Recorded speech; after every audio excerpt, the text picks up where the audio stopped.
Hey guys, it's Colby from RiskTheGamer.net, and I just got back from SDCC 2013, and let me tell you, there were tons of games there. Let me tell you about some of them. We got some from Nintendo, we got some new Zelda titles, got some PlayStation 4 games, and one Xbox One title, so let's go ahead and get right to it. Let's start off with Wind Waker HD. Actually, this is probably a bad choice. It's essentially the same game as the GameCube version. But look at those graphics, man! So crisp, so smooth. 60 FPS looks good on you, Wind Waker. I like that vibe. Playing with the gamepad isn't as clunky as I thought it would be, and being able to display the game on it is a nice option. The camera could use some work, though, particularly when using items like the bow. It feels a little sluggish all around, but it's far more pronounced when in first-person view. Overall, the game looks great, feels pretty good, and is sure to delight you. I found myself smiling just remembering the little things you can do, like cut the suspension ropes on the bridge, or sneak up on pigs. Legend of Zelda: Link to the Past is one of my favorite Zelda games, as it's the one that I first started having real puzzle-solving abilities and interest in story with. So, when I was informed there would be a sequel, I fell in love instantly, and that turns out was a great idea. Link Between Worlds takes full advantage of the 3DS and the graphics department, but it keeps to the simple overhead style of maps of Link to the Past, something I really appreciate. The level in the demo is either Hyrule Field or a dungeon, the latter of the two showcasing some 3D stuff and some puzzle-solving abilities. All in all, this feels like a worthy sequel to my childhood obsession, though one note. Come on, Nintendo, does Link really have to have that much quaff? I mean, I guess it's canon, but come on now. Ever since Nintendo said Bayonetta 2 would be Wii U exclusive, I've been really wary as to whether or not I should be excited about it.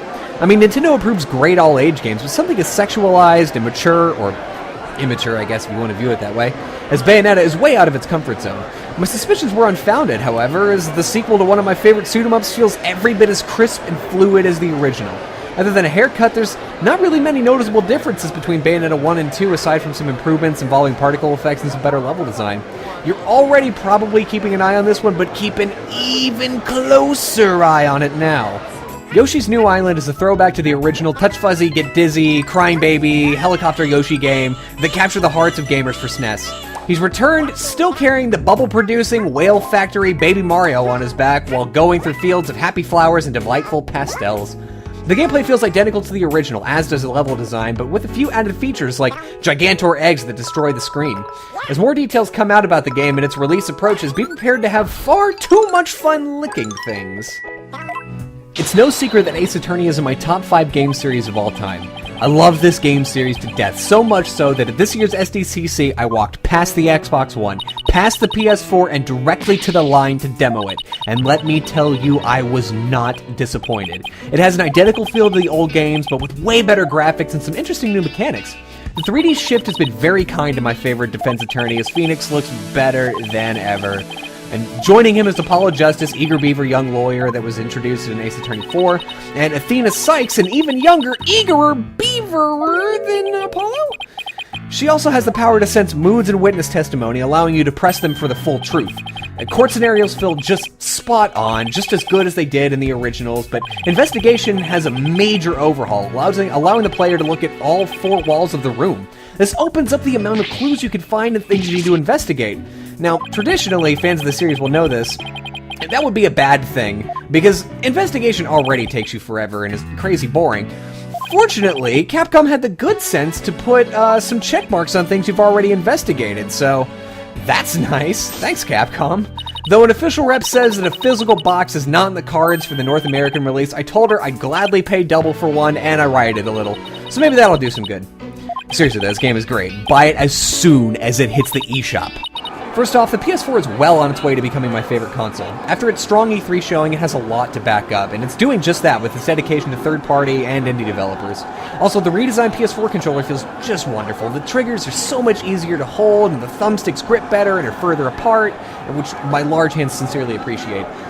Anyway, the first game that I got to play for the new console was Octodad, the story of an octopus's struggle to make everyone think he's human while he marries the girl of his dreams. And if it looks awkward to control, that's because it is. Everything about this game is awkward, and that's a great thing. It's meant to be a funny, unwieldy game that takes you on a ridiculous journey through an octopus's unlikely life. It's nutso.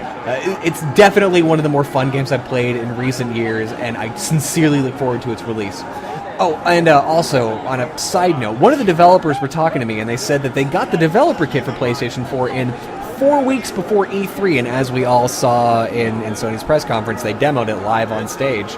And by the way, the person who converted all of their PC code to make it run on PS4 did it in part-time. So if that doesn't show Sony's learned from its complication-related mistakes on PlayStation 3, nothing will. Knack may as well be called, "Look at how well we can do particle physics," the game. If you were wondering, PS4 does indeed do particle physics pretty well. This game's a fun little platformer that allows you to shift between being a big, strong, beefy robot or a small, stealthy, lithe robot as you solve puzzles and punch what look like orcs in the face. It's not particularly challenging, but it is a good bit of fun. It's not outstandingly good, but good enough that I'd consider buying it if the story's decent. The only disappointing part about the game is that it has some frame rate issues occasionally. As to be expected, I suppose, but it kind of ruins the magic of a next-gen console, you know? It's no secret that I hate Final Fantasy XIII. In fact, it's the game that made me swear off pre-ordering Final Fantasies. So of course I didn't expect much of Lightning Returns, but I was really shocked at how much fun I had playing it. The combat is so fast and fluid. It's got a system that allows you to change classes on the fly with the shoulder buttons, each class having its own active time bar. And they also regenerate while you're playing as different classes. So this mechanic means that you can chain attacks from different skill sets together, and there's no downtime. So there's no waiting for your bars to refill, really, because as soon as one of them depletes, there's got to be another move you can do with another set. It's really cool. Just take a look at the video, and it's great. Though I'm sure the characters are just as one-dimensional and the designs for the levels are just as linear, at least the combat feels great, and that may be enough for me to give it a try. And I didn't forget about Xbox One either. Ryse Son of Rome was basically God of War for Xbox, so if you're down for that, you'll want to pay attention. The first, most striking thing is how smooth the graphics are and how it hardly ever lags. It may have been more pre-programmed stuff or better optimization, but this game looks so much smoother than Knack. That being said, it still is basically QuickTime Event the game. When you're rewarded substantially for killing enemies with QuickTime events, even if you're bored of it, you're likely to do it just to get the perks. I mean, in this game, whenever you use a QuickTime event to kill an enemy, you get invulnerability for the entirety of the QuickTime event. It pulls off no matter what you do, and you actually kill them faster than just hacking away at them with regular buttons. It's crazy. The non-QuickTime event combat is fun, though. It's fluid and responsive, and the combination of sword and shield feels really strategic. All in all, this will likely be a great Xbox One launch title, though it's nothing new or particularly interesting. So that was SDCC 2013. Definitely a really strong showing from Nintendo, and PlayStation showed off a couple of games, and Microsoft, despite having a ton of Xbox hate, showing off one really nice looking title, though, well, I guess there's no need to rehash it. I mean, you heard it just, what, a few seconds ago. Anyway, that was it for this year. We'll be back next year. Just make sure to click that subscribe button wherever YouTube is putting it. Maybe hit the like button and go watch some more videos. It doesn't really matter to me. It's probably some of you can click them. I'm sure you're intelligent. You know how to use the internet. See you later!